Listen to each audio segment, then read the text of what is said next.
Hello all, welcome you to the course on corporate laws and governance. In this video, we are going to look at the institutions that promote corporate governance. First, let's look at the National Foundation for Corporate Governance. National Foundation for Corporate Governance was set up in the year 2003 by the Ministry of Corporate Affairs in partnership with the Confederation of Indian Industries, Institute for Corporate Secretaries of India, Institute for Chartered Accountants of India, with their in partnership with these professional institutions, the Ministry of Corporate Affairs founded National Foundation for Corporate Governance in the year 2003. In the year 2010, the Institute of Chartered Accountants of India and the National Stock Exchange became the trustee of NFCG, and in the year 2013, the Indian Institute of Corporate Affairs also became the trustees of NFCG. If you look at the objective behind the formation of National Foundation for Corporate Governance, the main objective was to promote good governance practices both at the level of individual corporates and industry as a whole. So, the idea of forming this NFCG is to improve the corporate governance practices both at the company level as well as at the industry level. National Foundation for Corporate Governance, it tries to create a business environment that promotes voluntary, transparent and accountable corporate governance practices. Let's look at what are all the mission of the NFCG.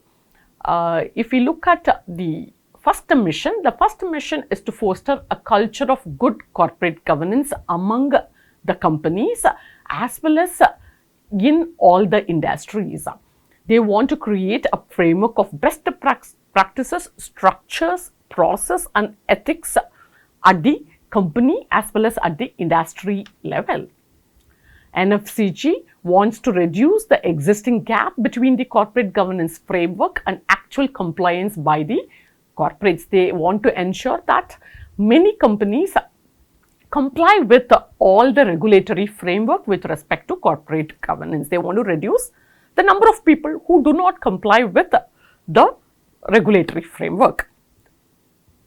Another mission of NFCG is to facilitate effective participation of different stakeholders like the shareholders, employees, customers, suppliers, even the public for that matter. They want them to effectively participate so that the companies are at their best in their corporate governance practices. They want to catalyze capacity building in emerging areas of corporate governance. These are all the mission of NFCG.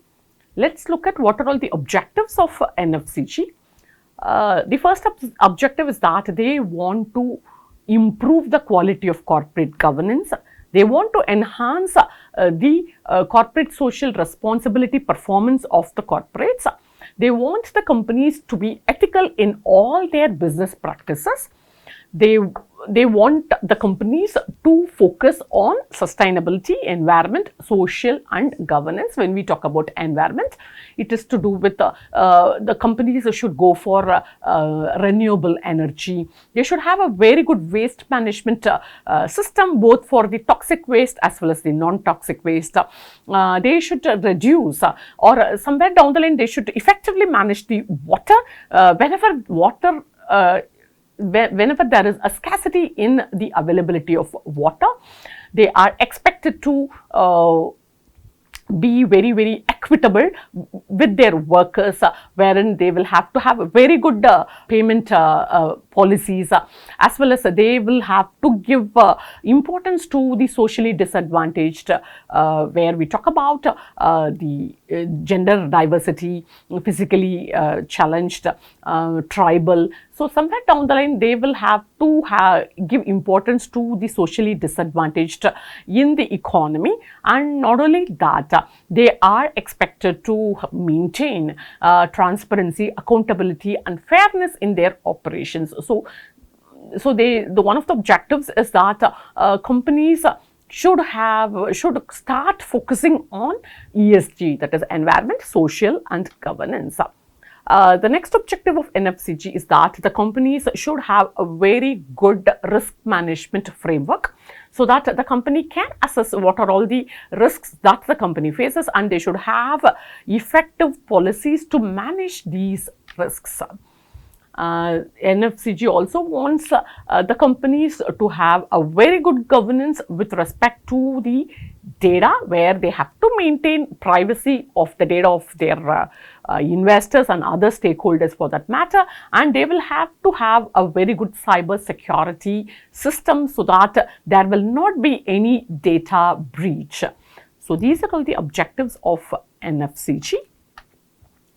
They adopt a four-pronged strategy.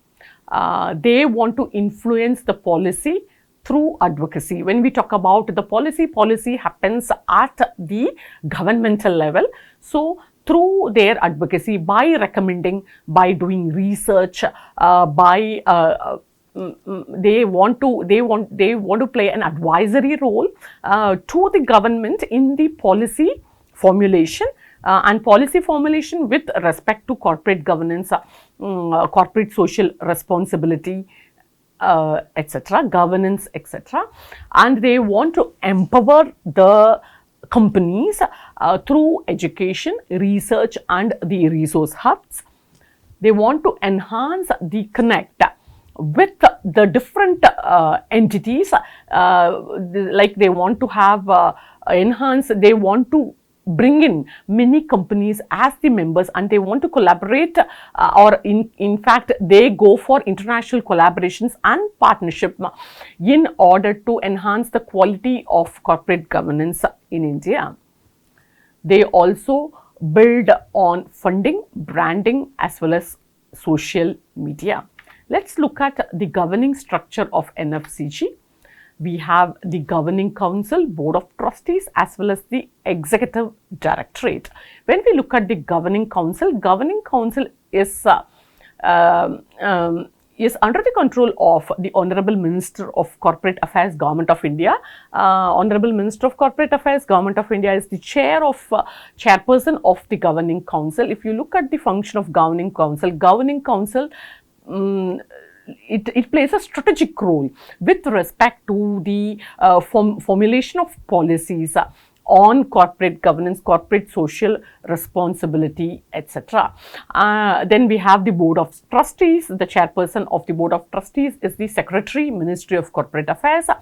This Board of Trustees come with programs and the procedures for the strategic policies which the Governing Council has formulated on corporate governance.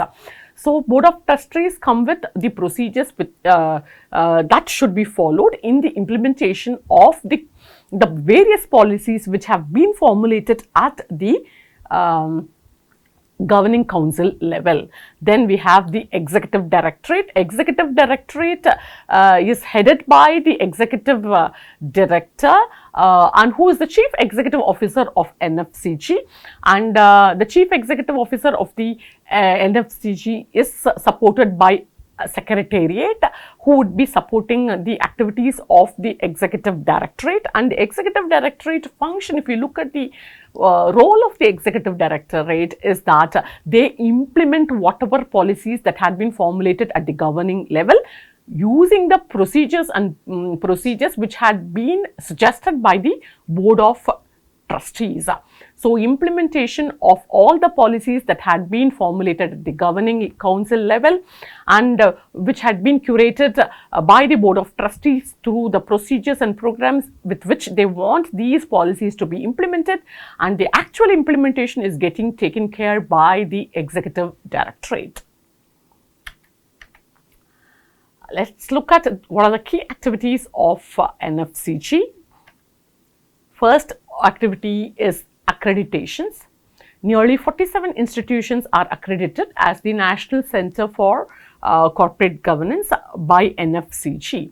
These institutions would be carrying out the activities or the strategies of NFCG. And not only this, NFCG ensures that the professional institutions like ICAI, ICSI, then the government and the regulators are brought together. They are all linked so that the synergy would be created. So another key activity is to ensure that the synergy is created in the work of the industry professionals, government and regulators like the Securities and Exchange Board of India, Insurance Regulatory Development Authority of India, so Indian Bank Association, etc. So they ensure that the synergy, they all work together and the synergy is created with respect to corporate governance. They also conduct different events under the aegis of Ministry of Corporate Affairs. They conduct events wherein they create awareness, they educate the companies, they promote the good governance practices among the, of course, at the corporate level as well as at the industry level across country. They do that. The next important activity of NFCG is that they conduct research. They conduct research of course, in the areas related to corporate governance, wherein they talk about the corporate social responsibility, independent directors, sustainability. So they conduct research because based on these research, they can come with better recommendations to these, to the companies as well as to different industries through their advocacy role. Next, let's look at the role of the Institute of Company Secretaries of India in promoting corporate governance. Institute of Company Secretaries of India is a professional body which got established under the Companies Secretaries Act 1980. It functions under the jurisdiction of the Ministry of Corporate Affairs, Government of India. It is an inclusive body on the global governance map, in the sense they ensure that the corporate governance is followed across companies. And if you look at the definition that ICSI has given for corporate governance, as per ICSI, corporate governance means the application of best management practices, ethical standards and compliance with the law to distribute wealth effectively, manage sustainability and discharge social responsibility. It is a pretty exhaustive definition of ICSI, where they talk about compliance, being following all the legal rules, being ethical in one's activities, and value should be created not only for the shareholders but also for different stakeholders. And somewhere down the line, environment, social and governance, ESG matters. So the company should also take care of ESG, and they should give back to the society from where they are taking all the benefits. So it's a pretty exhaustive definition of corporate governance that's been given by ICSI. So let's see what are all the activities that the Institute of Company Secretaries of India perform in order to promote corporate governance. First thing is, they are a professional body who impart education to the students on the company secretaryship. So if you look at ICSI, ICSI imparts high quality education with respect to company secretaryship to the students. That is one of the major things that they do. It has a relation on the corporate governance for the reason that they ensure that high quality standards are set for the companies in their secretarial practices. So these students who become the company secretaries, they play a very important role in the companies, wherein they give guidance to the company with respect to adherence of the corporate governance practices. So by educating or by imparting high quality education to the students, and by wherein they create high quality company secretaries who in turn help the companies, guide the companies in following all the parameters. When we talk about the guidance with respect to accounting, guidance with respect to legality, guidance with respect to environmental standards. So these company secretaries who get qualified, who get their degree from ICSI, ensure that companies follow all these standards wherein they provide legal advice, accounting advice and other relevant advice related to the company law and the company follows the best corporate governance practices. And these company secretaries check whether the company follow all the rules and regulations which they are supposed to follow. Are they following the rules of the regulatory environment, and they come with a report with respect to the lapses, if there are any, if there are going to be any kind of non-compliance, the company secretaries come with a report so that the companies can work on it. If you look at ICSI in fact formulated a committee, and this committee came out with 26 recommendations for the development of the corporate governance code. And if you look at these recommendations that had been given by ICSI on corporate governance code, it includes independent directors, related party transactions. They have given recommendation with respect to separation of ownership from management, whistleblowing policy, and the different committees, recommendations on different committees like the nomination and the remuneration committee, audit committee, etc. So they have given nearly 26 recommendations for the development of corporate governance code. So they have played a huge role with respect to the development of the corporate governance codes in India. They also conduct different programs throughout India. And what kind of programs they do conduct? They conduct different programs on the company law, corporate social responsibility, then the corporate governance, banking and insolvency. So they do conduct different types of programs. They also do research, and they bring out their publications on company law and the role of company secretaries. And they are also conferring the award for excellence in corporate governance. It's a national award, which this award had been started by ICSI in the year 2001. From 2001 onwards, they are conferring awards for the companies for their corporate governance performance. So these are all the different roles that ICSI does in order to promote corporate governance. Not only that, they have also come out with codes for the secretarial practices for good corporate governance. If you look at this secretarial standards, these standards have to be followed by the company in order to maintain good corporate governance. And if you look at these standards, they have secretarial standards on meeting of the board of directors. They have secretarial standards on general meetings, as well as secretarial standards on dividends. They have also come out with guidance notes on different topics like meeting of the board of directors, general meetings, passing of resolution by postal ballots, as well as dividend buyback of securities and board's report. Through these initiatives, through these standards, they help the company in achieving good corporate governance. Next, we are going to look at another institute which actually works for promoting corporate governance in India. This is called as Indian Institute of Corporate Affairs. Indian Institute of Corporate Affairs was set up in the year 2008 by Ministry of Corporate Affairs. And the main objective of formulating this Indian Institute of Corporate Affairs, because they want to promote good corporate governance, wherein this Indian Institute of Corporate Governance would be doing it through their advocacy, through their research, through their capacity building.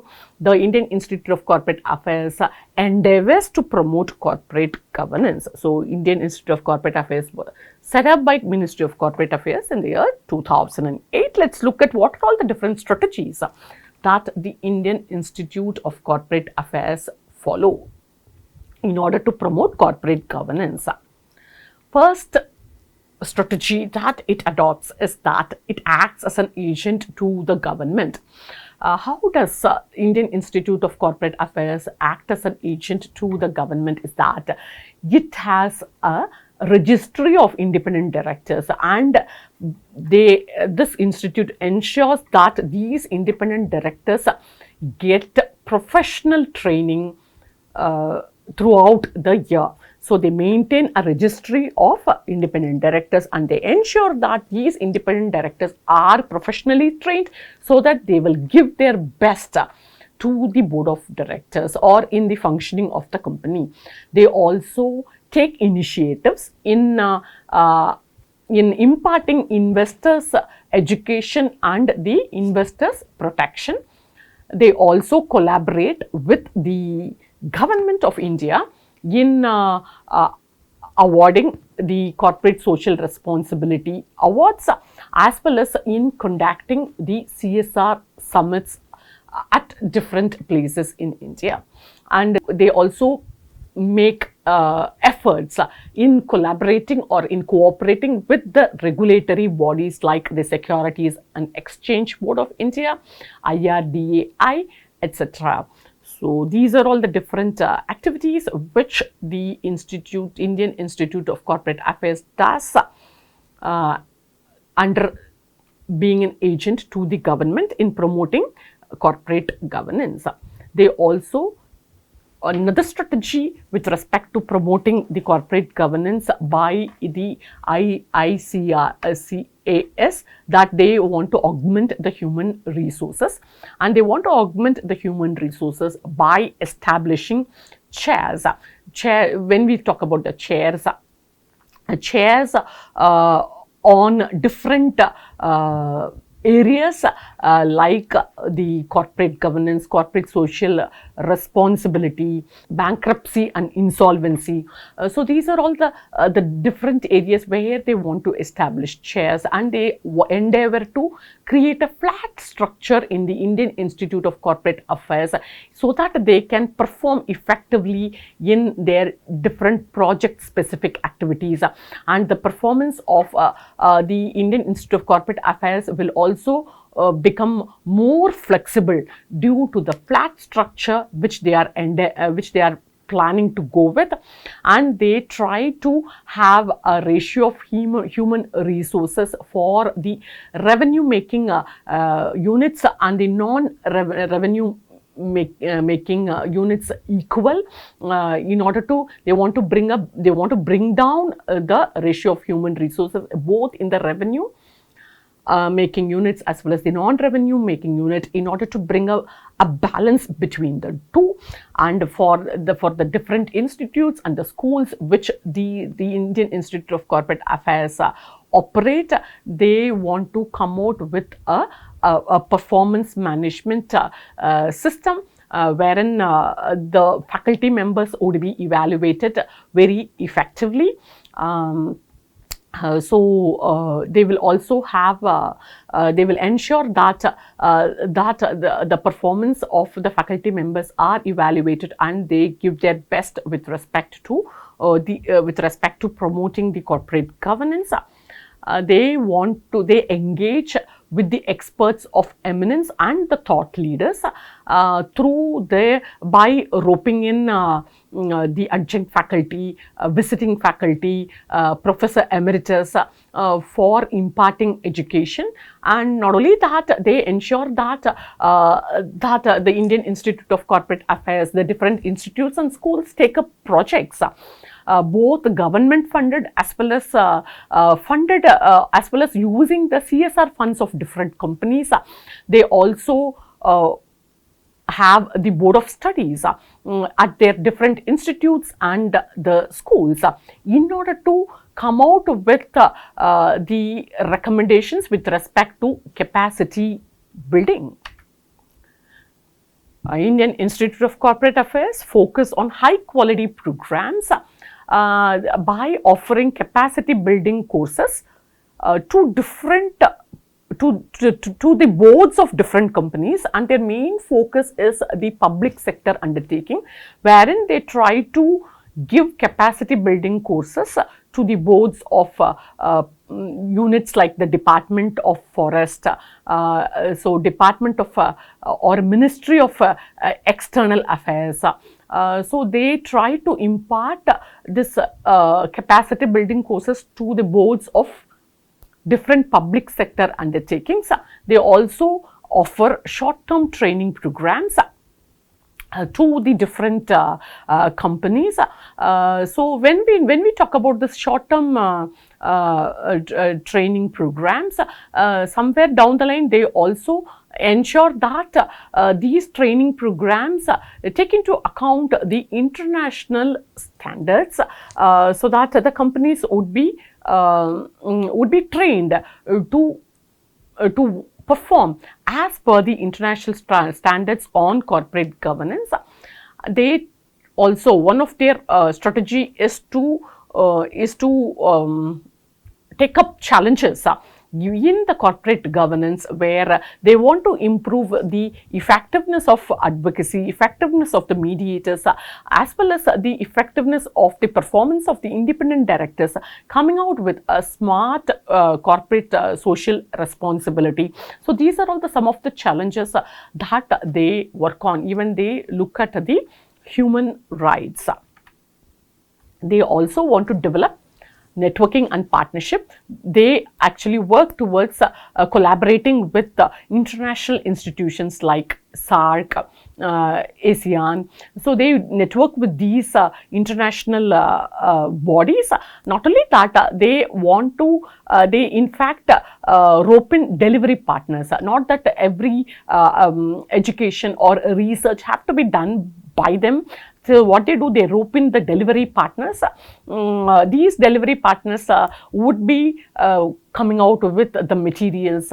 They would be coming out with the e-learning materials, and all these imparting would be done by these delivery partners. So these are all the different activities of the Indian Institute of Corporate Affairs in promoting corporate governance. The last institute that we are going to look at is the Global Corporate Governance Forum. This is at the world level. So it is, what is this Global Corporate Governance Forum all about is that it is a leading knowledge and capacity building platform, and they are dedicated to the corporate governance reform in emerging and developing countries. So the objective is to promote the private sector as an engine of growth with respect to corporate governance. They would, their objective is to ensure that the private sectors perform very efficiently in a transparent, sustainable and socially responsible manner. Global Corporate Governance Forum was founded by the World Bank and the Organization for Economic Cooperation and Development in the year 1999. If you look at the activities of this forum, they promote research, they organize conferences and presentations, of course with respect to corporate governance, corporate social responsibilities, and as well as ESG. They assist the businesses, organizations or any other initiatives with respect to corporate governance, corporate social responsibility, environment, social and governance. They offer support to the entities, governments, intergovernmental organization with respect to promoting corporate governance. Their idea is to promote the global governance in order to achieve prosperity, health, education, peace and justice. They have in fact come out with the corporate governance codes, and they also provide technical assistance. They, in fact, one of the major role of this corporate governance forum is that they have come out with a toolkit to train the board of directors. So there are companies where the quality of the board of directors to be improved. So they have come out with modules. They have come out with a toolkit wherein the board of directors of different companies across the globe would be trained very regularly so that they perform effectively. So they do have, and not only that, they also train the trainers who would be giving the training to the directors. So they do have a network. They train the directors, of course, across developed and developing countries, and they have a very good curriculum and the teaching material, and not only that, they ensure that they offer residential program to train the trainers who would be imparting training to the directors of different companies across the globe. Thanks for listening.